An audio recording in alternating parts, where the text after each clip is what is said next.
So hello and welcome to next video of unit number 3, that is reconstruction of company.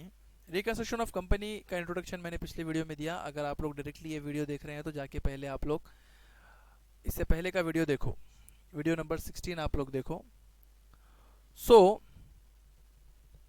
Internal reconstruction क्या रहता और उसका introduction वगैरह मैंने आप लोगों को दिया था. थोड़ा और डिटेल में बात करेंगे अपन इंटरनल रिकन्स्ट्रक्शन को लेके. चलो, so what is internal reconstruction, ये मुद्दा मैंने कल छेड़ा था और उसमें था कि internal reconstruction is a method of cooperate restructuring whereon the arrangement is made by the company of the organization wherein changes in the assets and liabilities are made to improve the financial position without liquidating the company and transferring the ownership to the external party.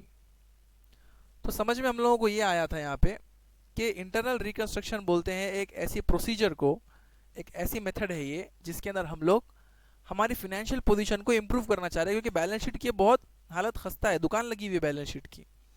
Assets और liabilities बिल्कुल कुछ अलग ही तरीके की हमको नजर आ रही है. हैवी लॉसेस नजर आ रहे हैं, फिक्टिशियस एसेट्स का भंडार नजर आ रहा है. तो ये सारी चीज़ों को हम लोगों को रिवाइज करना है. कोई एसेट्स है जो ओवर वैल्यूड हो गए, कोई लायबिलिटीज़ है जो डिवैल्यूड हो गए. तो ऐसी बहुत सारी चीज़ें हैं जो हम लोगों को रिकन्स्ट्रक्शन के दौरान क्लियर करनी पड़ती हैं. तो ये एक प्रोसेस है.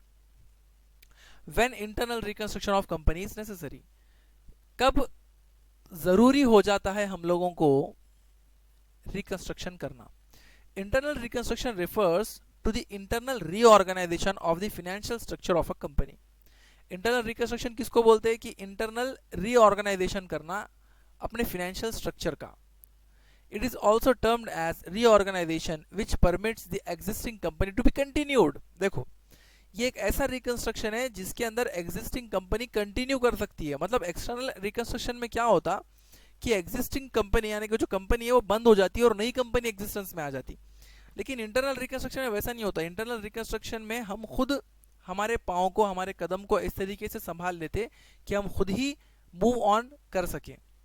Generally share capital is reduced to write off the past accumulated losses of the company. तो आमतौर पे रिकंस्ट्रक्शन इंटरनल रिकंस्ट्रक्शन में क्या होता है कि शेयर कैपिटल जो है उसको हम घटा देते हैं और इधर साइड जो एसेट पे लॉसेस है उसको रिटर्न ऑफ कर देते हैं. जैसे कि एसेट पे 1 लाख रुपया लॉस है तो वो लॉस को वहां से निकालना है, तो एसेट से सीधा 1 लाख रुपए का लॉस निकाल दूंगा तो लायबिलिटी साइड बड़ी हो जाएगी, एसेट साइड छोटी हो जाएगी, बैलेंस शीट टैली नहीं होंगी. तो हम लोगों को इधर से भी कुछ ना कुछ एक लायबिलिटी को निकालना पड़ेगा. तो सिर्फ ऐसी एक लायबिलिटी जिसको हम लोग छेड़ सकते हैं बिंदास बिना किसी के परमिशन के, तो वो होता है शेयर कैपिटल, क्योंकि वो हमारा पैसा होता है, राइट, कंपनी का पैसा होता है. तो हम लोग क्या करते हैं, उसके अंदर से भी थोड़ा 1 लाख रुपए का डिक्रीमेंट कर देते. फॉर एग्जाम्पल जो 100 रुपए का शेयर था उसको 90 रुपए का कर देते, तो ओवरऑल 1 लाख रुपए की डिक्रीमेंट हो जाती है वहां पर भी. तो उस तरीके से हमारी बैलेंस शीट टैली हो जाती. एक तो शेयर कैपिटल रह भी जाता और दूसरा जो है तो लॉस भी एलिमिनेट हो जाता है. डिटेल में अगले वीडियो के अंदर आएगा. सिग्निफिकेंस ऑफ इंटरनल रिकंस्ट्रक्शन क्या है और क्या उसके दो अहम पॉइंट्स है, मतलब क्यों नेसेसरी ये बात चल रही थी अपनी, तो वो दो नेसेसरी पॉइंट्स अपने सामने भी आ रहे.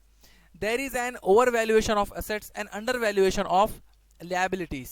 होता क्या है, कभी कभी कंपनी के अंदर कोई एसेट्स ओवर वैल्यूड किए जाते हैं, फिर कोई लायबिलिटीज होती है जो अंडर वैल्यूड हो जाती हैं, तो उनको बराबर करने के लिए इंटरनल रिकंस्ट्रक्शन करनी पड़ती है.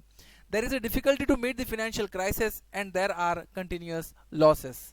अब होता क्या, कभी कभी कोई कंपनी को कि फाइनेंशियल क्राइसिस आ गए कंपनी में, है ना, फाइनेंशियल क्राइसिस, सदा लॉस ही लॉस, मार्केट में पूरी रेपुटेशन खराब हो गई, परपेचुअल लॉसेस, परपेचुअल मतलब कंटिन्यू लॉसेस होना, परपेचुअल लॉसेस हो रहे, हर साल जब भी बैलेंस शीट बना रहे लॉस, हर साल जब भी बैलेंस शीट बना रहे लॉस.